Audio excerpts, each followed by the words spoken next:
we're currently T minus 1 hour, 25 minutes, 10 seconds and counting to the planned liftoff. Salve, salve, galerinha da aviação e astronomia, tudo bem, gente?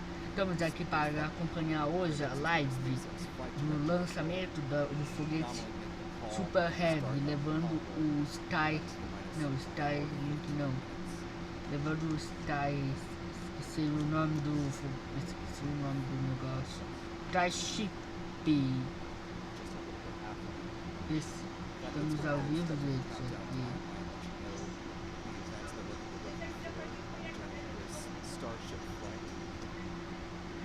Deixa eu já aumentar o volume daqui, gente, do microfone, porque tá bem baixinho. Deixa eu ver aqui,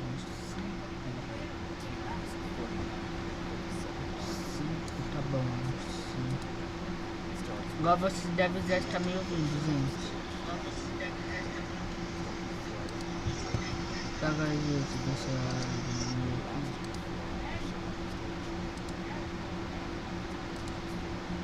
filtros.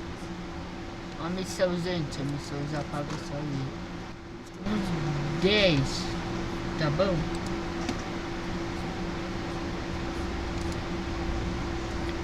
Olha lá, gente, com DAO. Se eu já ativar o webcam aqui na frente, já que eu gente, estamos aqui, mas ok, gente, os com DAO contagem. Deixa eu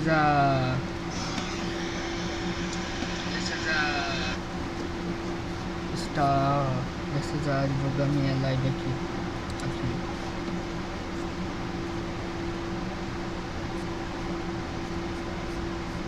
Venha ver a live.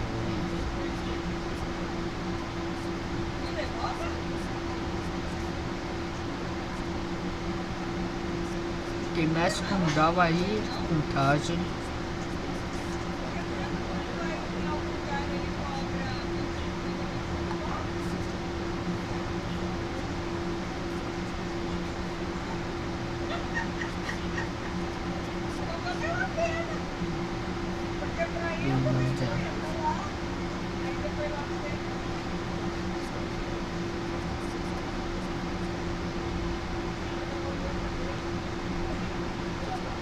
Página do mundo, isso daí.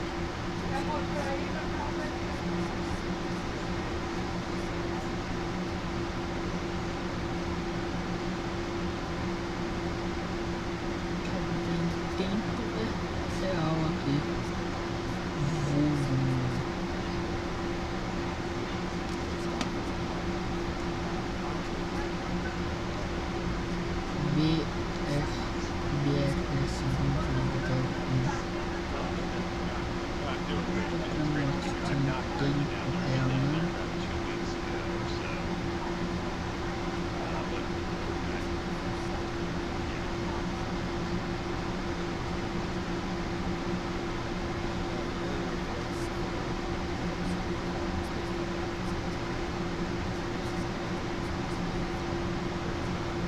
Flight daí 24 da Paga Sul, Paga do Vosso, Paga do esse voo do avião.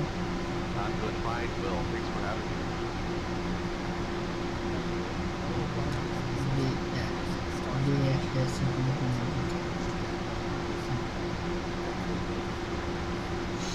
me parecia que não é um BFS 2901.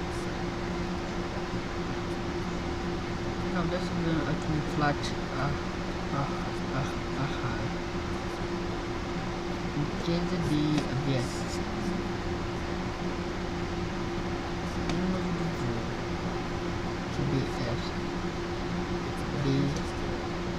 BFS 2901.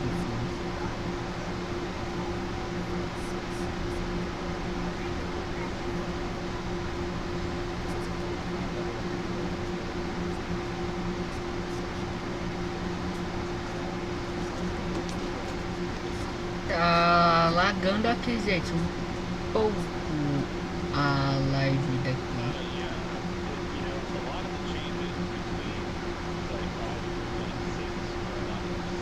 Tá lagando, tá travando só um pouco, gente.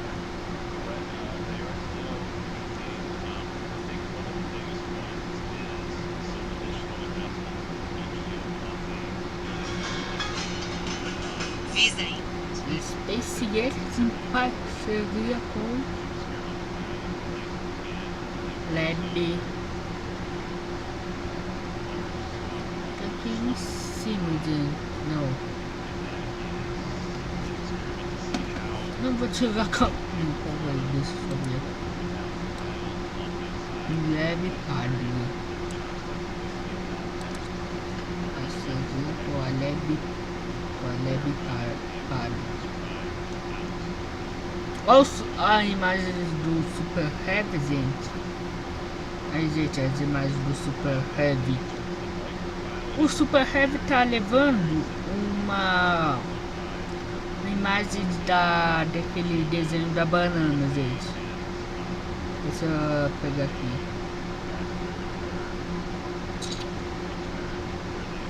Deixa eu achar também aqui.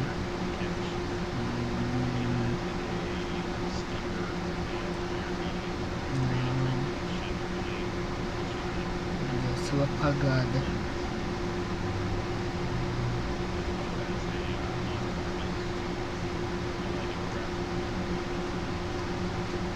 Vou clicar aqui, gente. Pega aí, deixa eu pesquisar no Google, gente, aqui no... Pra você encontrar. Starship banana.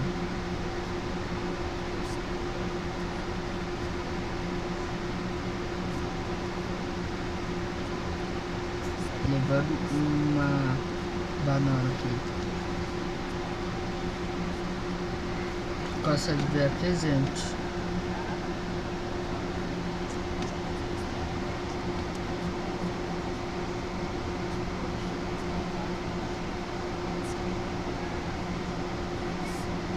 Acho que focou agora.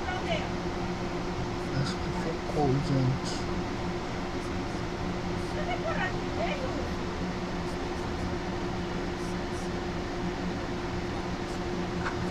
Gente, tá vindo aqui, gente.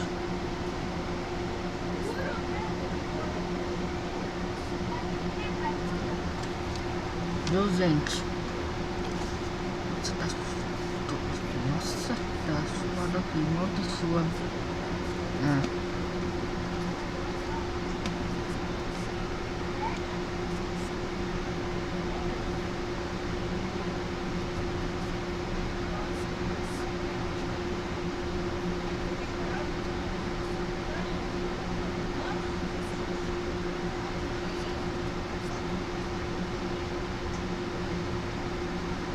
Yeah, I think Starship well, it's already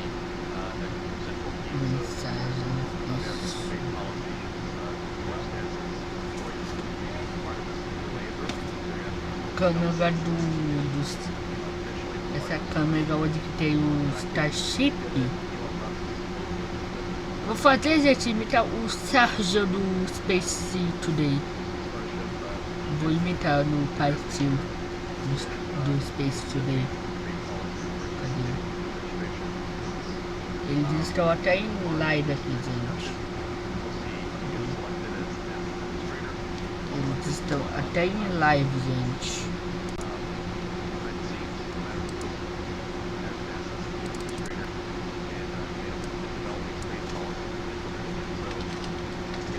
Eles estão até em live, gente. Também no YouTube.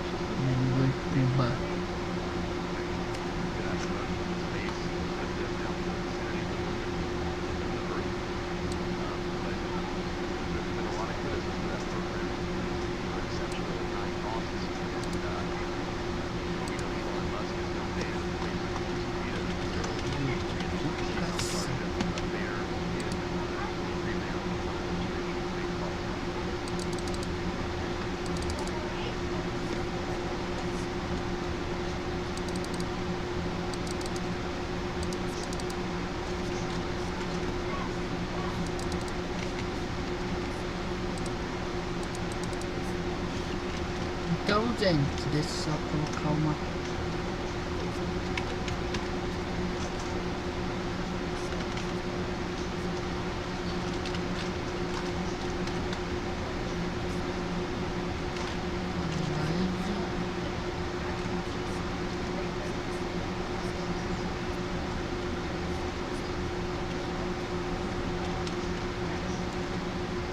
Right, well, that's exactly what I was referring to.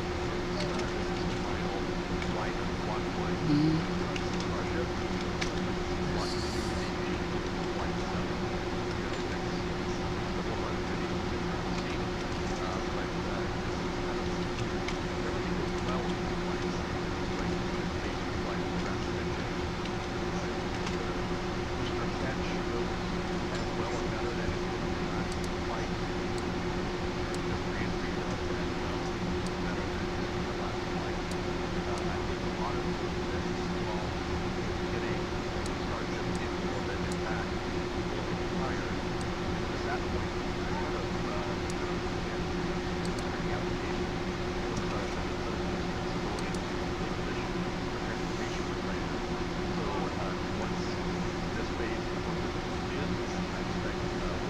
Deixa eu colocar uma coisa aqui, gente, para poder saída de áudio.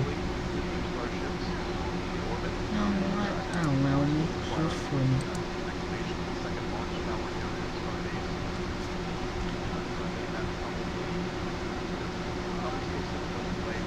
Conteúdo de saída de áudio mesmo.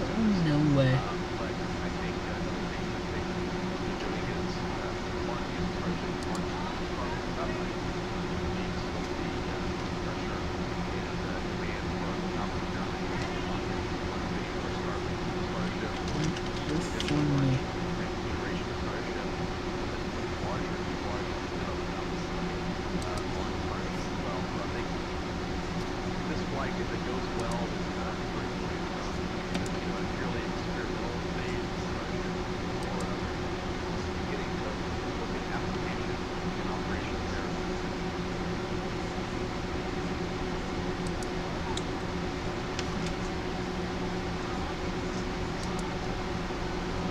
Aqui, gente.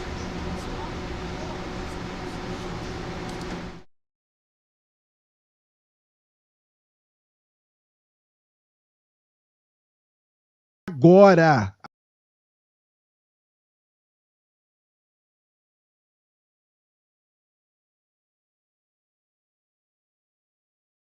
aí pra gente bater.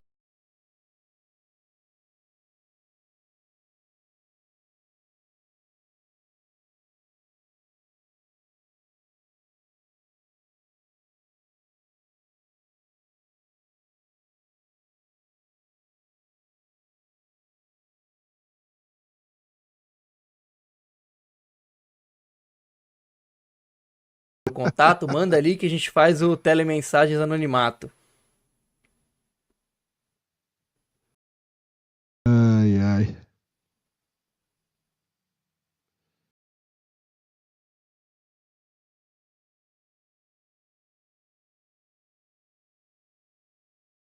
Em grupo delas também. Todo mundo, cara, manda.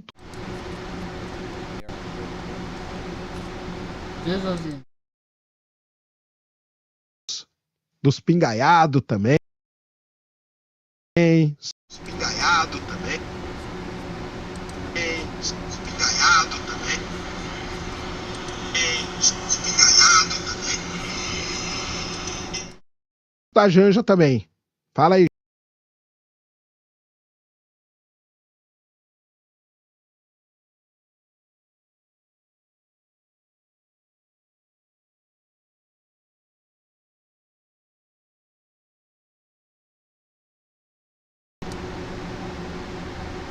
Aí, gente. O que vai fazer hoje? Live do canal do Sérgio também. Fernando FFG aí, ó. Fortalecem a página Sertão Sky. Aliás, vou até fazer aqui. Precisa deixar o volume. Eu estou indo para Teresina. E depois eu vou para um lugar muito especial. Opa! Só aumentar Ui, aqui. abastecimento liberado. O diretor de voo da SpaceX Filtro. autorizou o abastecimento. Simbora! Já começa a chamar todo mundo porque vai começar. Gente, live do nosso amigo dele, Sérgio. Não, amigo não. Tá aqui, ó. Gente, nosso Câmeras amigo direto não, gente, lá de é o Starbase, do Marcelo. canal do Sérgio, Tá gente. arrumando aí, peraí. Esse daí é o canal do Sérgio, gente, para aí, quem não ó. sabe, ele também faz Tá aí live pra vocês, câmera da esquerda. de Ao vivo com o nosso correspondente de lançamento do internacional lá em Starbase. de lançamento do foguete.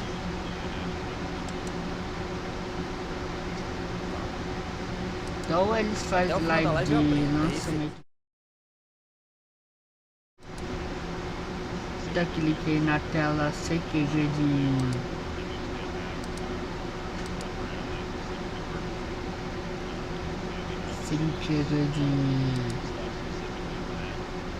negócio. Não sei qual que é. Uma hora, falta uma hora para o lançamento do foguete da SpaceX. A live tem que dar uma adiantada aqui na live, pois a live tá atrasada. Cadê? Velocidade de reprodução, gente.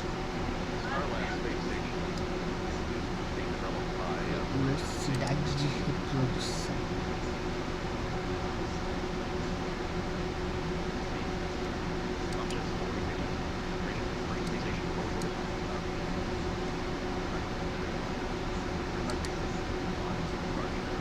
Então, gente, eu vou usar desligado aqui, gente.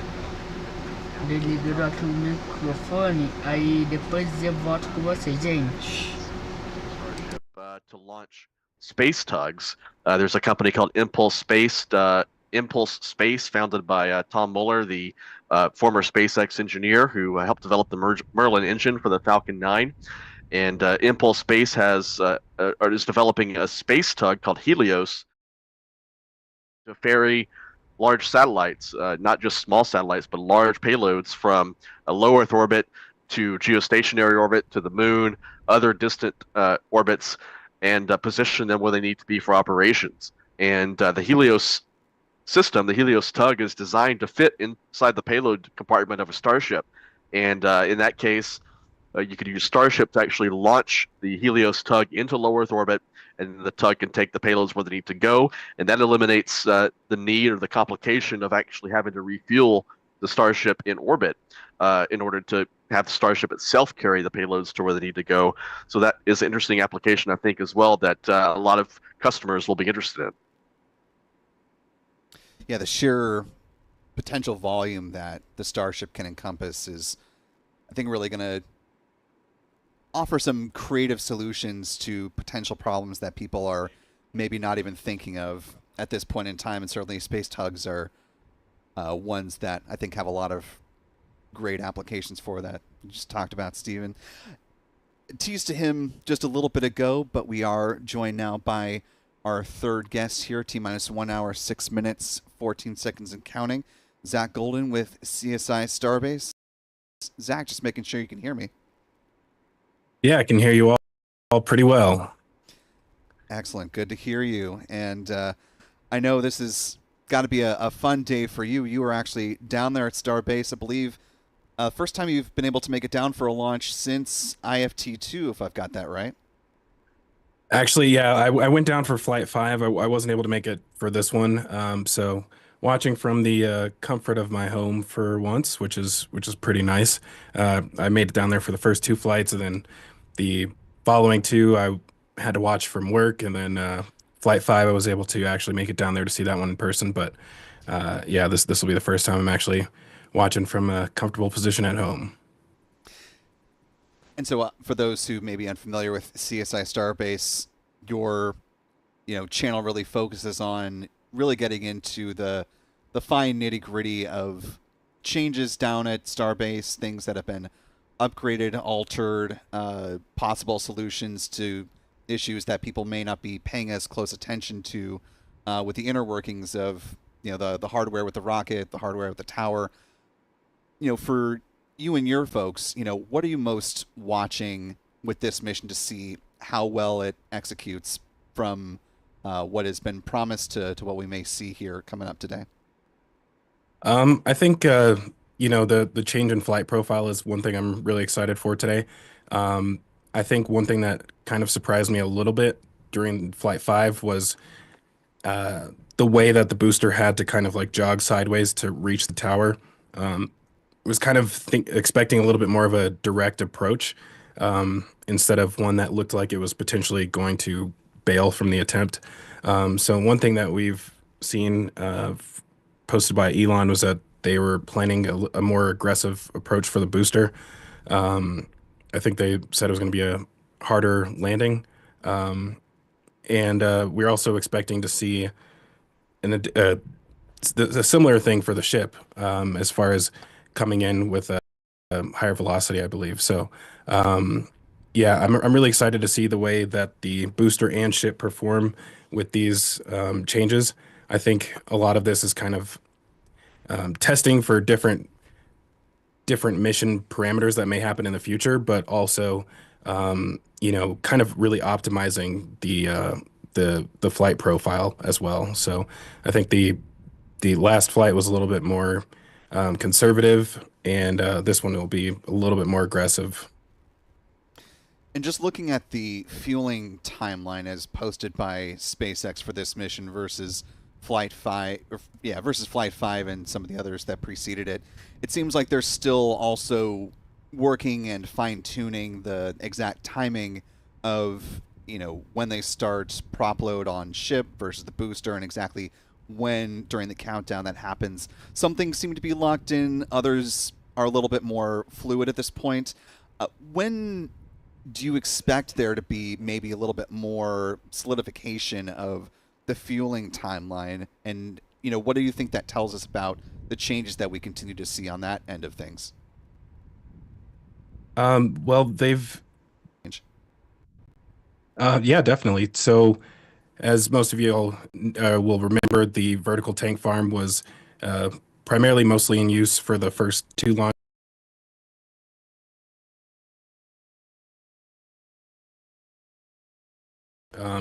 And they definitely sustained a lot of damage during those launches, especially after the first one.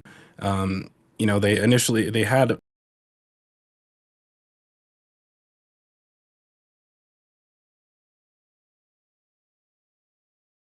so they weren't very well protected structures.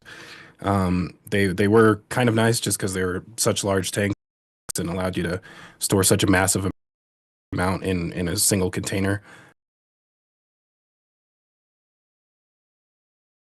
But overall, I think they realized that they were just having too many issues with it, and it made a lot more sense for them to switch over to a manufactured tanks that were basically designed for this instead of going with a homemade storage system. So now all of their tanks are horizontal hot dog tanks. They've added they're adding additional tanks as well too. We're still waiting on, I think, 2 large tanks to show up probably after this launch at some point. They do have the foundations prepared for it. And in general, most of what they're doing right now also has to do with preparing for that second launch site, like I said. So needing to be able to perform the same operations on both pads. The biggest of those, I think, is detanking. So we don't know if they're going to use the same pumps for loading propellant all the way across over to that other pad. But the other challenge, like I said, is with detanking the booster and the ship. You need different equipment set up in order to do that between the 2 pads. So I think they're actually going to duplicate that system, whereas other systems will actually be shared. So I think that's one of the things they're currently working on right now. Beyond that, their pressure building system for the actual propellant tanks has been changed a little bit. That's a little bit difficult to describe. We get that prop loading time down even further since then. So yeah, tons of improvements in efficiency since the early flights. Absolutely. And, you know, as we are now T minus 50 minutes, 36 seconds, of course.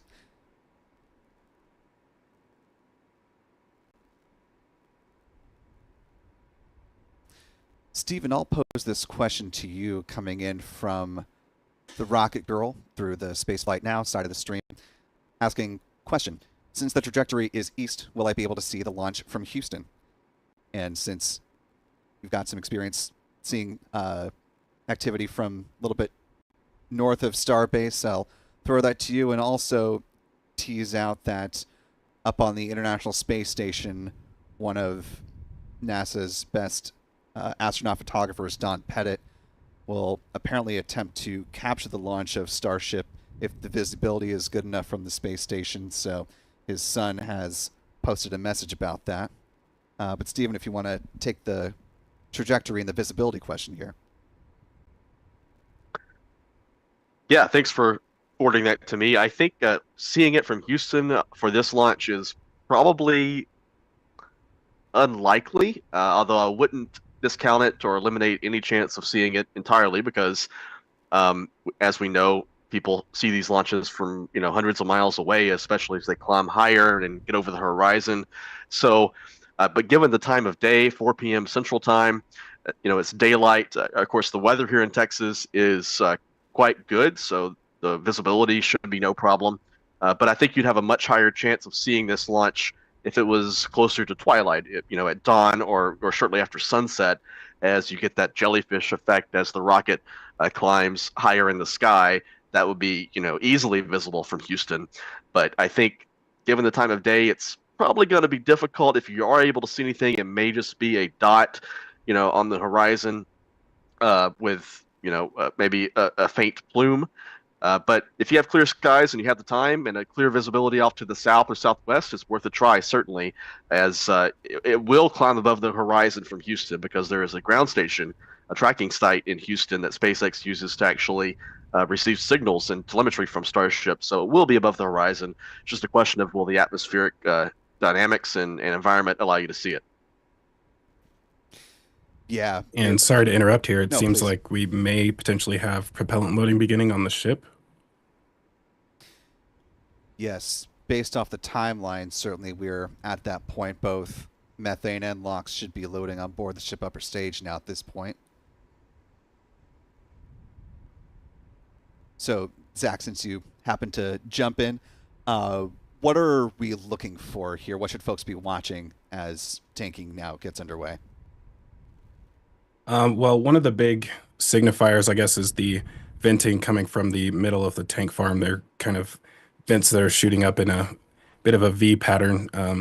So that was kind of the first indication right there, but also seeing those lines going into the ship QD are a bit frosty right now as well too. So yeah, we should start seeing the frost line build up on the ship here soon. I don't think they've started on the booster yet. The launch mount is still venting currently, so as soon as that stops, we could probably assume that they've started on the booster. Yeah, we'll certainly keep a visual eye out for that. For folks that are watching the clock, that should start at about T-minus 41 minutes and 15 seconds for booster liquid methane loading, and then the LOX starts flowing T-minus 35 minutes, 39 seconds. So at this point in time, things are continuing on track for a good planned launch at the beginning of the window here of Starship Flight 6. Of course, if past is protocol, they do have an option once they get down to the T-minus 40-second mark to hold for Joel or Zach, and correct me if I'm wrong on this, but I believe they have the ability to hold for 25 minutes if they hit the T-minus 40-second mark and then need to hold off on launching if they need to clear out a boat in the keep-out zone or something like that? I wanted to say 20, but you might be right. I can't remember off the top of my head exactly. But yeah, they can hold for a period at that T minus 40-second mark, which is a nice safety check to have. But one of the really remarkable things I think that we've seen out of these last flights is how well these countdowns seem to go for an experimental rocket. SpaceX, you can really see their experience, I think, with these test flights, that what they've learned from the hundreds of Falcon 9s that they've launched, and they've really got their systems down. They know what to look for in these countdowns, and have really been putting on a show with how well they do it.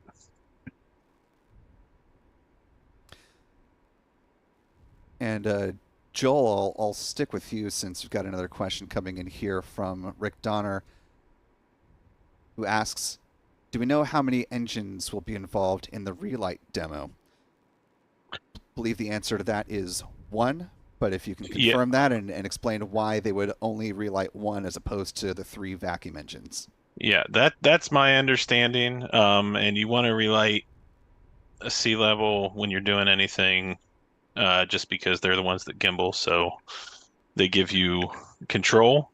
But really, this, the purpose of this isn't any real course changes or any real delta V changes. The purpose is just to prove that they can relight these in vacuum. It's something that hasn't been done yet, and it's a big thing on their checklist, I think, because I think this is a big reason. They've had issues with the Starlink dispenser and stuff, and but I think really to get operational and go to orbit rather than these suborbital flights we're seeing, they need to prove that they can relight in space to prove that once they get to orbit on a future flight, they will be able to safely get back out of that orbit. Because as we know, Starship is got a heat shield on one side, and it is incredibly large. And if it were to go up into orbit and not be able to deorbit, then at some point in the future, it poses a pretty significant threat, given its size and its thermal protection. It is not the kind of thing that you want to have an uncontrolled reentry on. And Stephen, bringing you back into the conversation here, obviously NASA is also very, very eager to see the relight of an engine on the ship upper stage, since obviously as the human landing system for both Artemis missions 3 and 4, having it be able to propulsively land on the moon and then lift off the moon's surface, and for Artemis 3 dock with the Orion spacecraft and then subsequently the Gateway space station. Proving the relight capability at this stage in flight is going to be key to the beginning of those building blocks, right? That's right, Will, and it's also a prerequisite to going into orbit, as has been said before. So that means they need to demonstrate the relight capability before they can actually accomplish the in-space refueling demonstration. So that's one of the requirements to get into that phase of demonstrations next year, is to get the Starship into low Earth orbit. And before you can do that, you need to demonstrate the relight capability.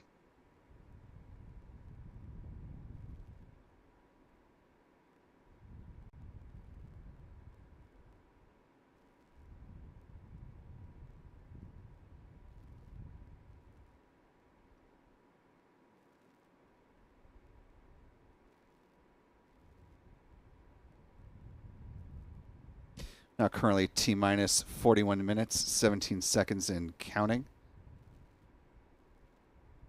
At this point, the booster fuel loading should be just now getting underway.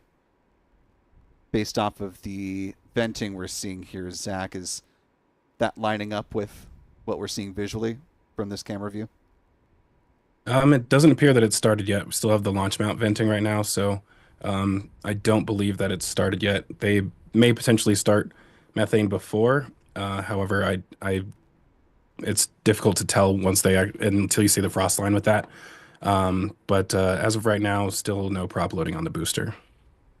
Well, actually, as you were talking, I should have jumped in as about 40 seconds into your comments there. SpaceX did tweet that prop load of the booster is actually just now underway.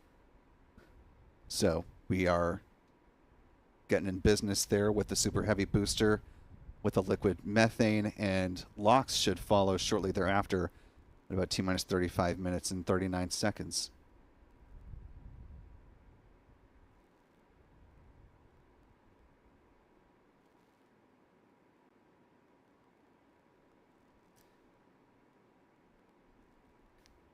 Taking a look back at our question block here. And again, for folks that may just be joining in here with our special live coverage between Lab Padre and Spaceflight Now, welcome in. Emil Robinson Smith, reporter with Spaceflight Now. We're glad to have you with us. At this point in time, fueling on the Super Heavy booster has just begun. We are awaiting liquid oxygen load on the booster B13, but fueling on ship upper stage with both liquid methane and liquid oxygen has been going for several minutes now at this point. Taking a look at our question portal, and for those who want to ask a question, you can just type the @ symbol, the word question, hit the space bar, and then type out your question. This one coming from Jason asking, how does the payload capacity of Starship compare to that of the space shuttle? And Steven, since you've done quite extensive reporting over many years about the space shuttle program, want to toss that over to you, how the two stack up, since, you know, obviously there are some key differences on capacity. Right. Well, so the space shuttle had a capacity for payload mass to low Earth orbit of about 50,000 pounds or so. So that's, 22, 23 metric tons, if I'm doing my math right in my head here. So Starship, especially when they get to Block 3, when they're able to get that full capability, full capacity of 150, even 200 metric tons to low Earth orbit. So that will be, roughly, just shy of 10 times the capability of the space shuttle. So a significant increase in payload capacity compared to the shuttle. And that's what Starship will offer. Of course, version 1 that we're currently seeing, I think Elon said earlier in the year that it's, the current version of Starship we're seeing is only quote unquote capable of about 40 to 50 metric tons to low Earth orbit. But that will be improved with Block 2, and then with Block 3, I think, is when SpaceX hopes to see the full advertised capability of Starship available. And certainly there are, I'm sure, a lot of both investors into the Starship program and SpaceX writ large, as well as customers, whether they be commercial or research institutions that are eager to see that increased capacity once Starship is able to get to that version 3, especially start really maximizing its capabilities. Taking a close-up look here at the ship upper stage, starting to see that frost line begin to build as both the LOX and the liquid methane start to stack up and fuel this rocket, as we're now T-minus 36 minutes, 47 seconds into counting. And we are just a little less than about a minute away actually now from the start of booster LOX load. It looks like it may have actually started just a few moments ago. The venting on the launch mount has finally stopped. All good observations, gentlemen. Appreciate that.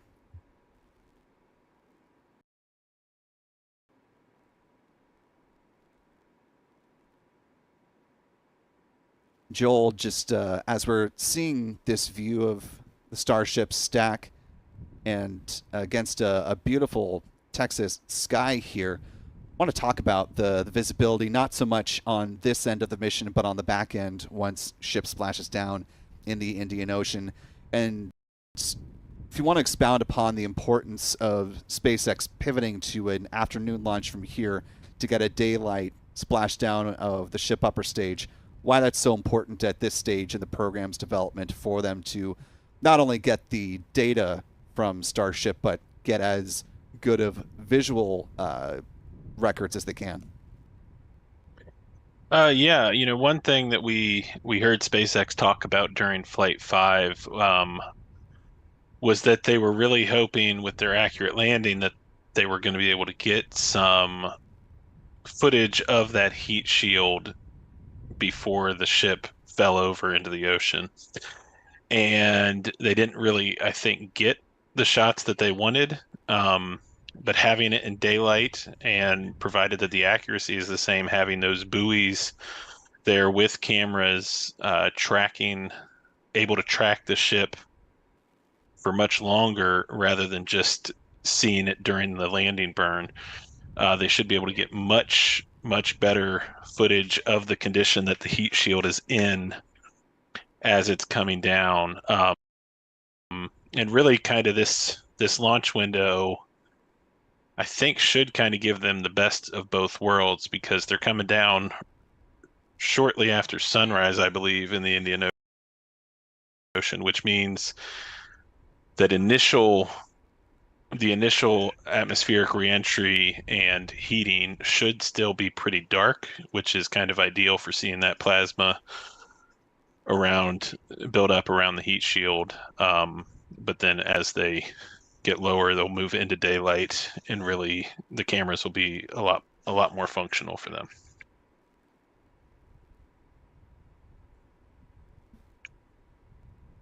Absolutely. And just want to go ahead at this point, bring in for a moment some really nice drone images that we were seeing from SpaceX, and we'll check in periodically with the SpaceX feed as countdown progresses. Now T-minus 33 minutes, 39 seconds and counting. At this point in the countdown, all 4 tanks on both stages of the Starship rocket are now fueling. As we take a close look here at the base of the Super Heavy booster, you can see the liquid oxygen now flowing on board B-13. We got back to that drone video here from SpaceX. Some really excellent shots of Starbase here. A nice vantage point of the second tower, which of course will play a big role in SpaceX's plans to have an on-orbit fueling depot that'll enable missions not only to the moon, but eventually onto Mars as well. Just want to point out very quickly, for a little bit of housekeeping, you'll notice our countdown clock at the top of the screen, a little bit different than what you're seeing on the SpaceX feed. The clock in the biggest part of the screen at the top there, that is in real time, and what you're seeing from the SpaceX feed coming in on a slight delay. So as the mission progresses, we'll be making our initial callouts based off of real time, as those will line up with our cameras there on the ground at Starbase, and then we'll pivot to the SpaceX feed and their clock once we get a little further in the mission.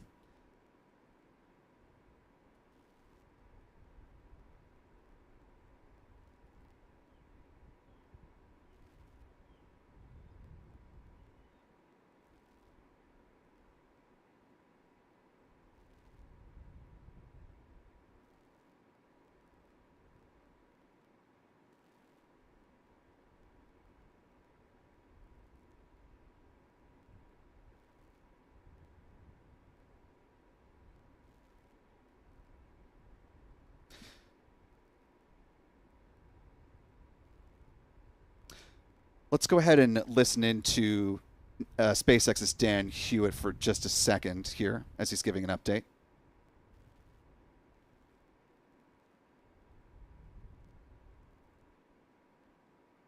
At about T-minus 49 minutes, and then the booster followed just a couple minutes after at about T-minus 41. We're almost halfway full on ship, just about a third on booster. Those are both going to continue until we're about 3 minutes, 20 seconds before liftoff on ship. And then the booster is going to close out at about 2 minutes and 50 seconds. So we Pretty much we're loading up right to that last possible minute, keeping it as dense and cold as possible, and then getting off the launch pad. The countdown startup sequence, everything will look very familiar if you watched Flight 5, assuming you did. But you're going to see the engines start to ignite at about 3 seconds before liftoff. They're going to start up in 3 different groups. First, those center 13, then 15 of that outer ring, and then those final 5, bringing all 33 Raptors online. After that, we'll see about a second later, and then it'll lift off, so a couple seconds from first light until motion. As usual, we can hold at T-minus 40 seconds if we have any last-minute issues to clear, anything with the range, anything that triggers on the vehicle. And if we pass T-minus 10 seconds, the deflector fires, and then we scrub, then we're done for the day for at least 24 hours. But weather is fantastic, light breeze, no clouds in the sky. Not tracking any hardware constraints to launch today. If we're not able to get off the pad, though, we've got opportunities throughout the week, could be 24 to 48 hours later. But everything looking great. I'm excited to be able to see another one of these get off the pad. Check back in with everybody in just a couple of minutes. Back over to Jesse and Kate. And a good update there from Dan. As, of course, we are busily watching this upcoming launch preparation for the Starship vehicle. Of course, the space beat never seems to give us a rest, does it, Stephen? Want to go ahead and bring you back in here. Stand by 1 second. Sorry, just listening to some background conversations here, just making sure I'm not missing anything. Stephen, I want to go ahead and bring you in here as we're getting ready to see this Starship launch. We do have some moon-related news as it pertains to potentially SpaceX and or Blue Origin. If you want to go ahead and talk about the new plans that NASA just rolled out. Sure thing, Will. Yeah, NASA just put out a release less than an hour ago now, talking about their plans to award some new contracts to SpaceX and Blue Origin to deliver large cargo elements to the lunar surface with their human-rated lunar landers. So we knew this was in the works. I think last year NASA put out a notice that they, plan to award cargo contracts to these 2 companies, but we've seen those plans come into a little more granular detail with today's announcement. So we expect, NASA expects to award a contract to SpaceX to deliver the Japanese-built pressurized rover to the lunar surface no earlier than fiscal year 2032. In support of the Artemis 7 mission and the subsequent Artemis missions. And then NASA expects to award Blue Origin and their Blue Moon human-rated lander to do an uncrewed mission to deliver a lunar surface habitat to the moon no earlier than fiscal year 2033. So just at the start of our broadcast, you mentioned we talked about the possibility of SpaceX getting a larger role in Artemis. Of course, this announcement today is one example of that, and I expect to see more of these, especially as the Trump administration takes a look at the space policy and the architecture and plans for the Artemis program. But of course, this announcement today, predates the election. This was already in the works beginning last year. Yeah, and just for our viewers, note the images that we popped up on the left-hand side of the screen, the main part of the picture here. You're seeing the cargo variants of both what Stephen was just talking about, the Starship lander that'll be used in the HLS cargo version, and then, of course, Blue Origin's Blue Moon cargo variant of its lander. And the vehicle that you see coming out of the 2, I believe, is the aforementioned pressurized rover that JAXA is creating through Toyota as the main, the prime contractor there. Of course, obviously well known for their terrestrial vehicles, now working on a pressurized rover for the moon. Right. Well, thanks for putting these up. I think that's a good illustration of the size differences between Starship and the Blue Moon lander. Of course, Blue Moon is a large vehicle in and of itself, but it is significantly smaller than Starship. I think the Blue Moon lander, just looking it up, the height of the Blue Moon lander is about 16 meters or 52 feet tall, and so that's about let's see, about a quarter of the height of Starship. But still significantly larger than the Apollo lunar module that landed the astronauts on the moon in the Apollo program. So one thing I think it's worth noting is the pressurized rover obviously comes from Japan, and as the Trump administration, we expect it to take another look at the architecture and plans for the Artemis program. But one thing it might be difficult to unwind, and may not be popular to unwind, is some of the international agreements that the Artemis program has found over the past few years, like the Artemis Accords, for example, is one thing, and then also these contributions from Japan, from the European Space Agency, from Canada, and from even new emerging spacefaring nations like the United Arab Emirates and India. All these, the way the Artemis program is set up, it includes these contributions from international partners. And of course, that's a kind of a counterweight to China's plans to land on the moon in partnership with Russia. So as the Trump administration looks at the Artemis program, I think there will be a lot of interest in trying to keep those international partnerships part of it. Absolutely. Obviously, the international nature of Artemis is something that is really important for NASA to continue to cultivate. And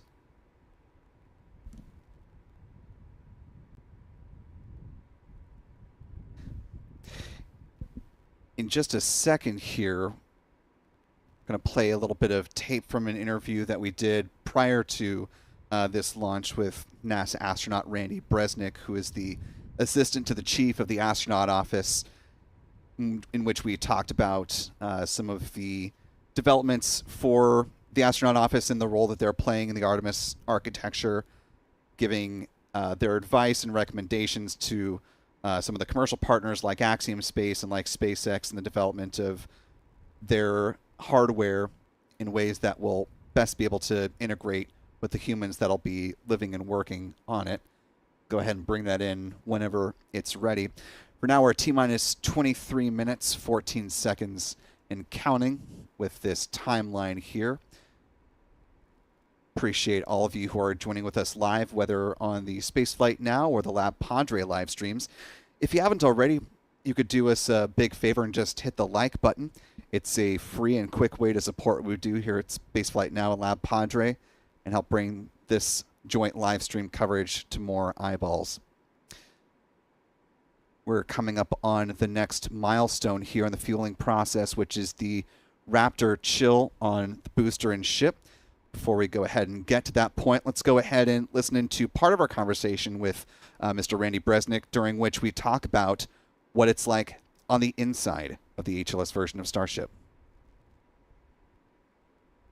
The biggest thing to note with Starship, having been in other spacecraft, is how big it is. That is just such a unusual thing for us for dynamic spacecraft. Space station is the size of, they say, like a 5-bedroom house on the interior volume, and but to have go from an Orion or a Soyuz, like I flew, or a shuttle, and just go into the expanse of the flight deck of Starship is just amazing.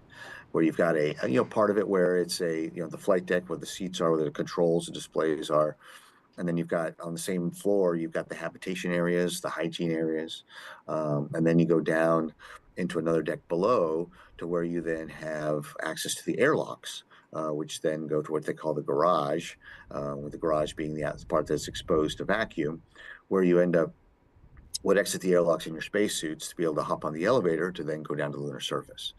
And so, obviously very new concepts to where you have such a large lander that is as tall as it is, and that we've got to take an elevator down to the surface to get past all the levels of the tanks and the engines and everything that are below the crew compartment.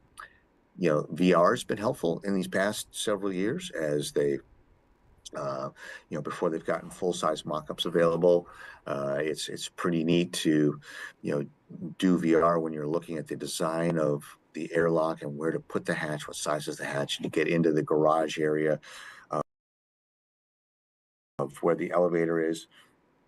And I remember being struck a couple of years ago where in the VR, you come out of that airlock and you're kind of in a enclosed area, and then that garage door is open where the elevator goes out, and you would actually go on the surface, and you can go out there in the VR, and then from 30-ish meters up above the lunar surface, look out at the expanse of the lunar surface, with the graphics they have, and you get a glimpse of what it will be like for those first humans to see the surface, not just from the surface itself, but to see how this visual expanse before they go down to the surface to go explore. It's going to be amazing. And our thanks again to Randy Bresnick with the Astronaut Office, and for the folks at the Johnson Space Center for connecting us and talking a little bit more about that. Now T-minus 19 minutes, 50 seconds. At this point, the engine chill on both booster and ship should be just about coming up right now. Zach, bringing you back in here. Obviously, the chill down of the engine is a very important part of thermally conditioning the rocket in both stages prior to this mission getting underway. But we want to expound upon that and maybe some of the lessons learned from previous flights as far as the engines are concerned with this whole venture. Yeah, I mean, I think this has been probably, at least the way that they're doing it right now, kind of standard through the first 6 flights. You can see the engine chill venting going on the ship currently. It's actually coming out just below the grid fins on the booster. So there's actually like a little pipe that connects from the vent on the ship and also passes through the hot stage ring, or not through the hot stage ring, but outside of the hot stage ring and then below those grid fins. The booster does the same thing. It actually collects directly from the side of the engines, actually on a panel around the rim of the engine skirt. So all of that gets dumped into a pond, which it doesn't appear has started yet. Usually you can see it just below the tower from that view that we were just looking at. Yeah, I mean, thermal conditioning is definitely important. They also do it on the methane side, which is something that we saw during the actual landing attempt last time. So as long as they're planning to restart an engine, as long as it's not running, they have to basically cycle methane and liquid oxygen through those engines in order to keep them conditioned. And so that's something that you'll see when the booster comes in from landing, is basically that the methane vent from the front of the booster QD, and as it's falling into its own exhaust plume, that will be ignited by those flames. So I think a lot of people weren't expecting to see that during landing and kind of thought it was maybe some sort of issue, but it's fully expected and just part of that process for the center engines that aren't running.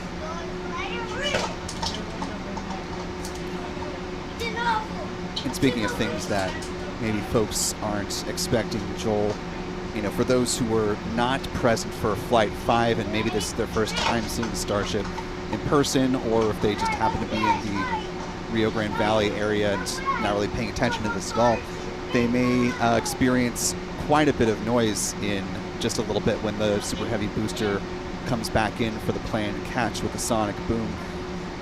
Can you kind of give a little bit of an overview of what the sonic boom is and the impact of that is? For Flight 5, we saw some local news reports that it could be heard from about 90 miles away. Yeah, as the booster comes back in and it crosses over the sonic speed of sound, as we've seen through the history of spaceflight, that creates a sonic boom, a pressure wave there that goes out ahead of it, and given that the sound of that is related to the size of the vehicle, and given how big these boosters are, it creates a very loud sonic boom. Not enough to do any damage. You know, a lot of people were worried, and I think a lot of the spectators last time were surprised by just how loud it was. And the other thing to keep in mind is that it's actually two sonic booms in quick succession, because you get one as the engine section passes through the sound barrier, and then immediately followed by another one when the slightly wider grid fins pass through that. And so you'll get a kind of a double clap. Yeah, certainly for those who've watched Falcon 9 rockets here in Florida or out in California with a return to landing site or RTLS landing as opposed to a drone ship landing, we've all more or less gotten used to it when it happens, but still quite a new sensation for those in southern Texas or close to the border there in Mexico as well. Now T-minus 14 minutes, 54 seconds and counting. So far things progressing well with the fueling process. I want to throw this question to you, Zach. This coming in from Kevin Morgan, asking, what is the long-term goal of Starbase compared to the Cape, not only for Starship, but all rockets? Obviously, we've got one launch tower that is in operation here, getting ready to support Flight 6 of Starship, and Tower 2 coming online in the fairly near future, but we want to expand that out to what is the broad long-term goals for Starbase, as we know them? Well, Starbase was initially expected to just be the R&D facility, and to some degree that is still the case, but with the delays that they've had with getting Starship up and going at the Cape, this is still going to remain their main launch site. So I believe they're expecting to reach a launch cadence of once every other week, and that will be the milestone that they need to reach before they actually move operations over to KSC. So eventually they'll have both of those locations operational, and probably launch pads in other locations as well too.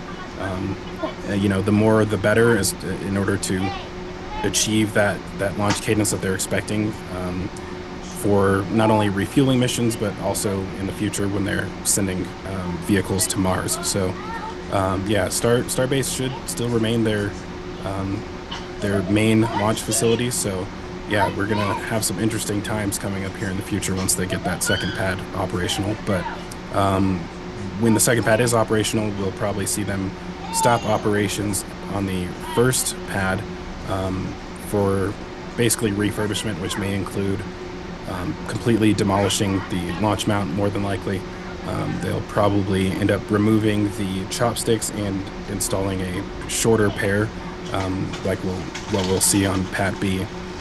So yeah, they got a ton of work ahead of them. Every time they finish something, they start something else. So yeah, it's a never-ending process here at Starbase. And one more thing I did want to just mention here, because I'm not sure if we mentioned it in the stream, but it appears that SpaceX has mentioned that the ship will be entering nose down. So that is going to be pretty aggressive. Interesting to see how that turns out.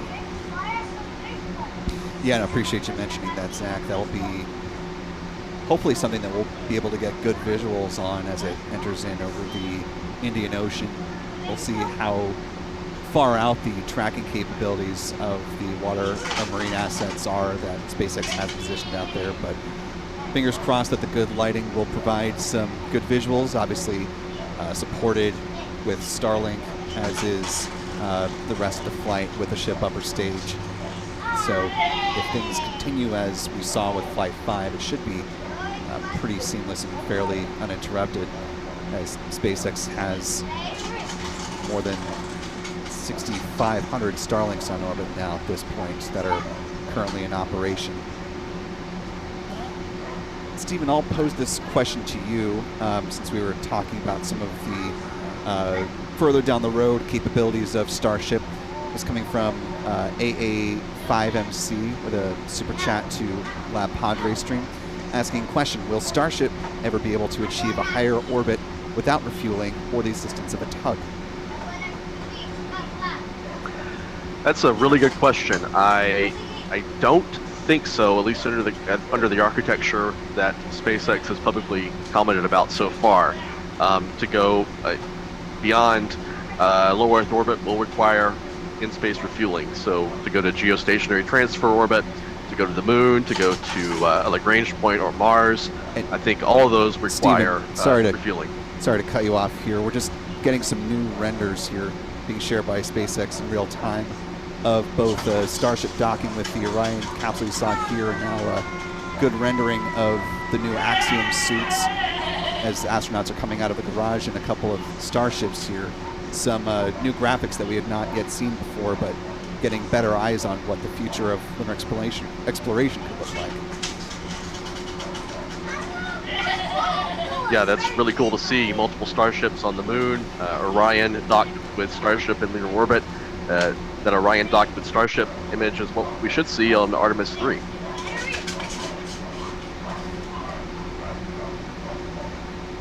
Sorry to have cut you off. If you want to continue and finish your point on the higher orbits and the tug question.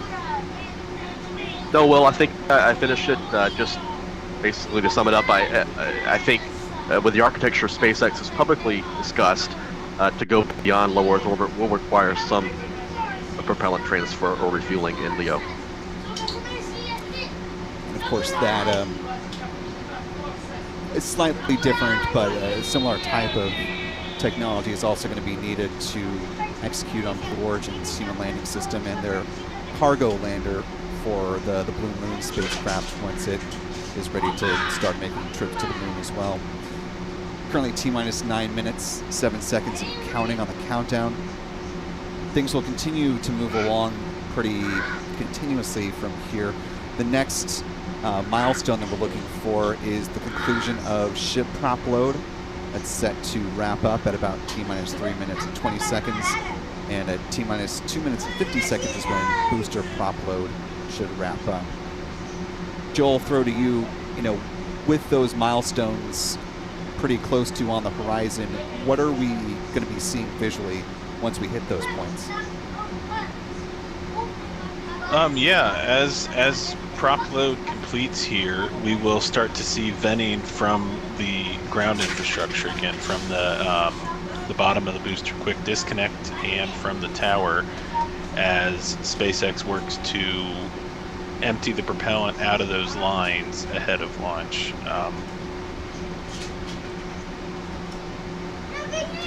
Yeah, should be significant venting again as we cross that, and get ready for showtime here.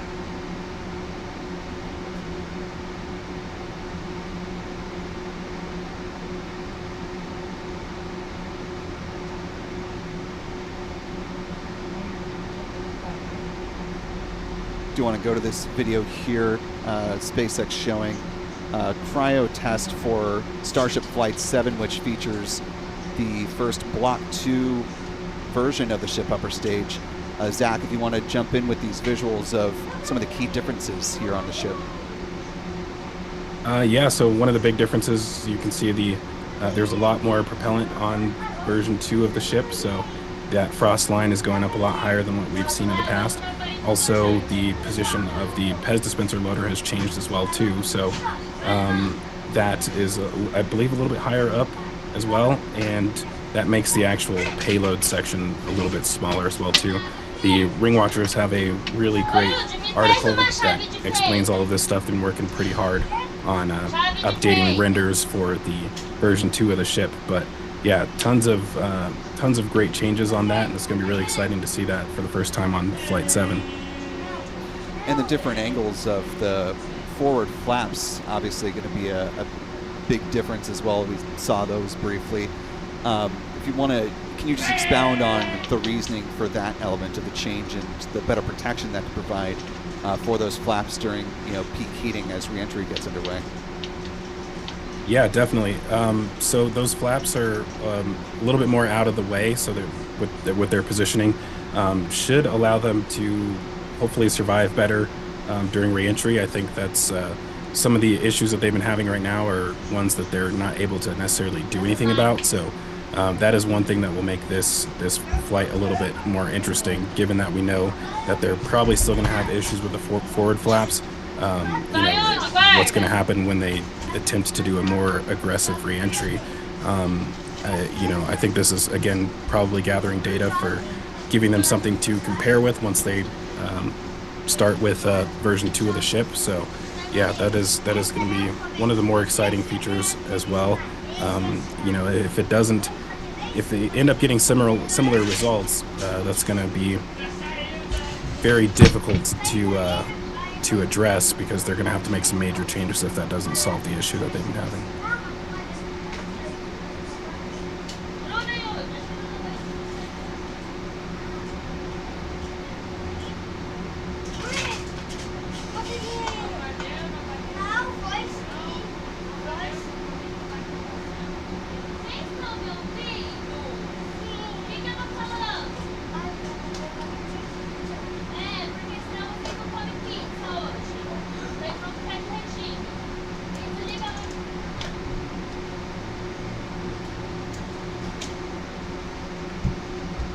Daqui a pouco, gente, SpaceX.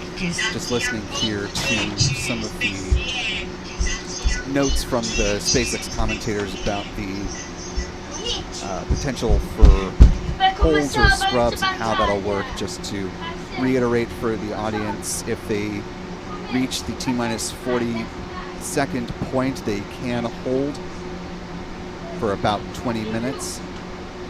Once the flame deflector is activated about T-minus 10 seconds, though, if for some reason there's an issue that causes them to stop the countdown process, that would be an automatic scrub.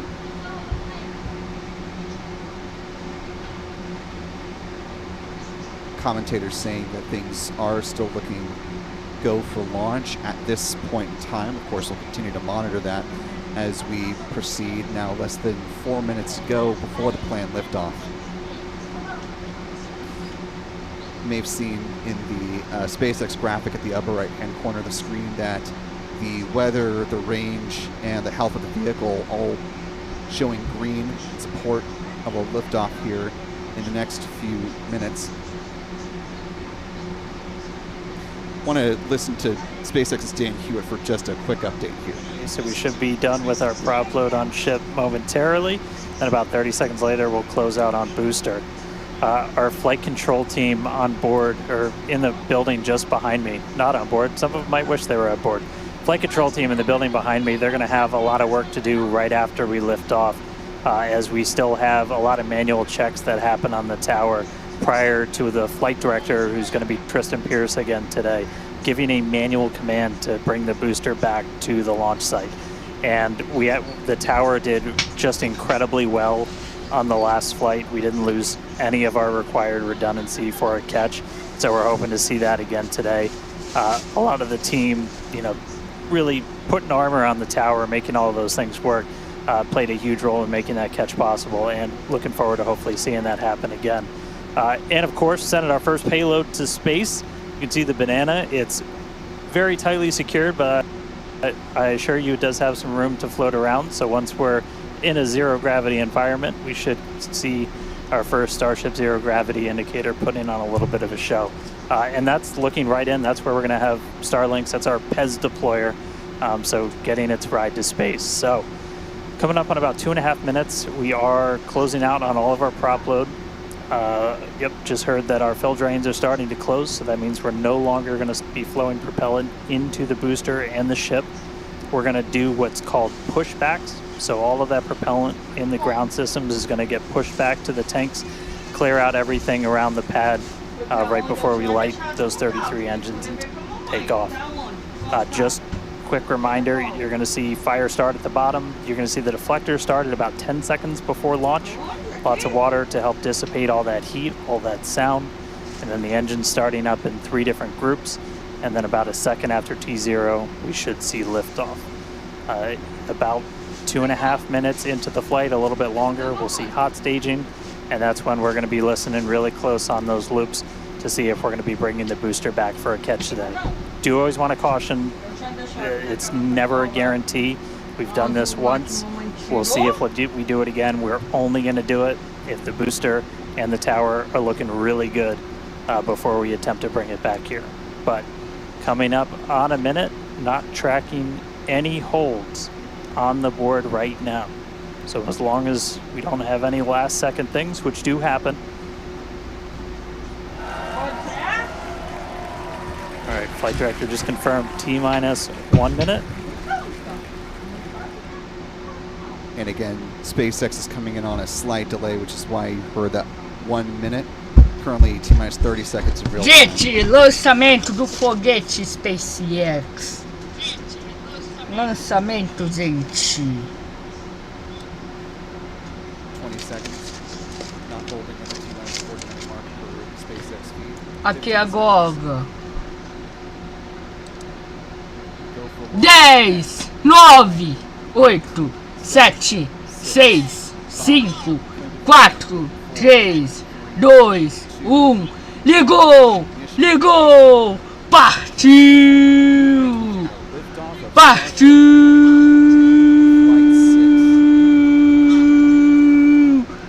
Partiu, deu uma travada.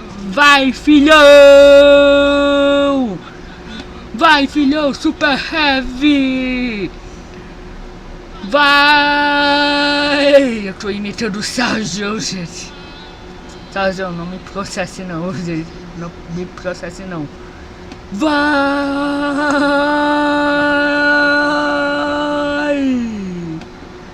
Foi só isso, gente. Só pra imitar o Sargão.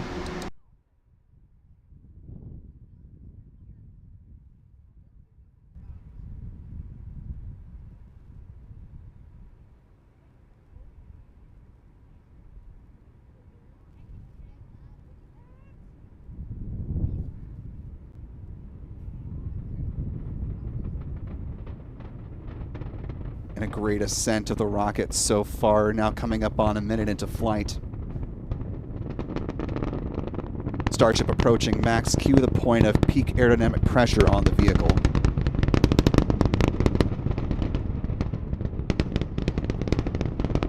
Some great tracking shots by the teams at La Padre and Spaceflight now.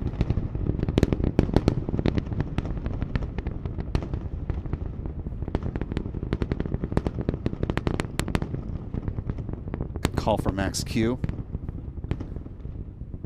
We're coming upon a few different events in fairly rapid succession. We'll see for the super heavy booster MECO, which in this case is most engines cut off, then the hot staging for the stage separation, then the super heavy boost back burn will start at about T plus 2 minutes and 44 seconds.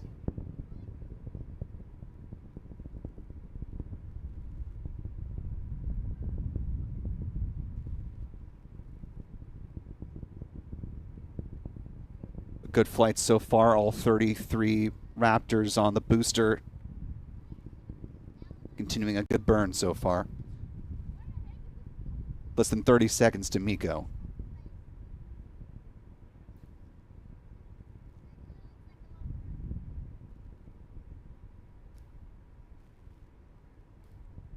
SpaceX monitoring to see if they are going to go forward with the catch today. Approaching MECO.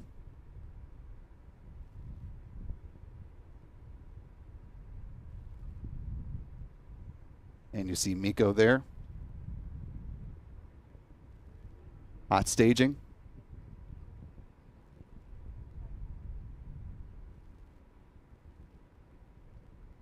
SpaceX confirms that the tower is go for catch.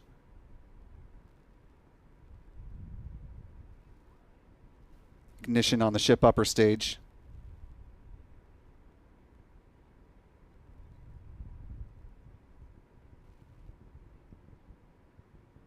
And some good on camera or on ship views. Or this is the super heavy booster, one of those hypersonic grid fins there.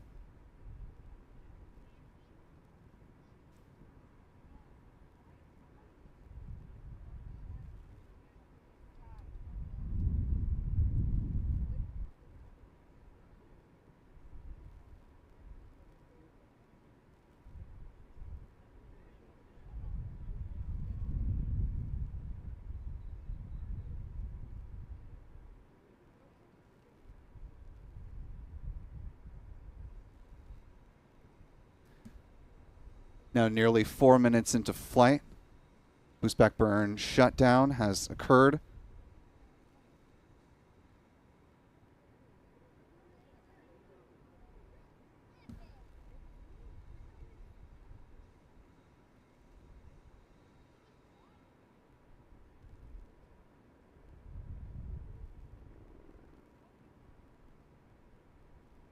Booster has been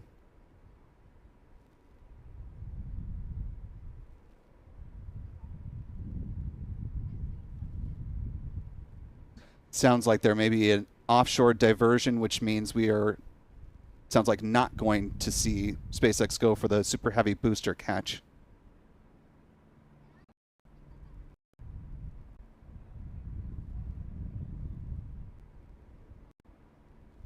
So the super heavy booster will be landing in